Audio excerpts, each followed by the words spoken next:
So here's the fun bit of Resolve, the Color panel.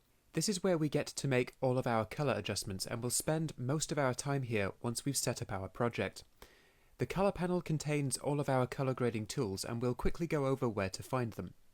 Now, before we do anything else, click on Workspace up here, and then click on Reset UI Layout. That will make sure that we're all looking at the same thing, and it'll help you make sense of this video. And one more note. If you're working on a laptop, then things will be slightly different. Resolve's GUI is at its best on a 2.5K screen. If you're working on a smaller monitor, then a few of these windows may be hidden behind icons which expand. So, in the dead center here, we have our viewer. This is where the currently active frame under our playhead is displayed.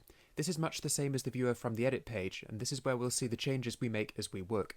To the right, we have the node tree.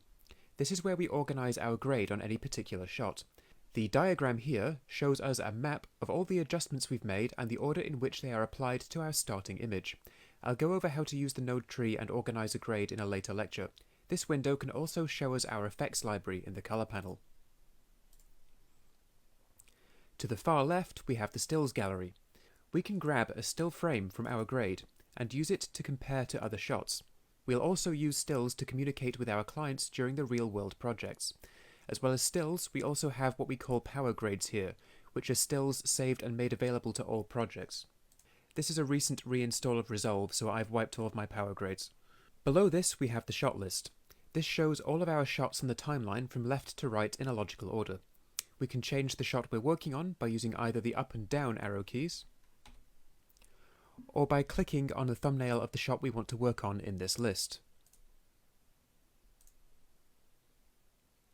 Just below this, we have our timeline. This is a representation of our actual edit timeline and shows us where we are as well as how many multiple shots may be aligned when dealing with buried or composite clips. Below this, we have our tools and scope windows.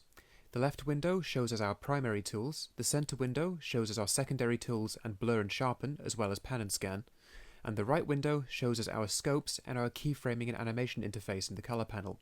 We'll cover keyframing in a later lecture. This was a good and a fast overview of the color page. We're about to go through all of it in much greater detail, so click on through to the next lecture when you're ready.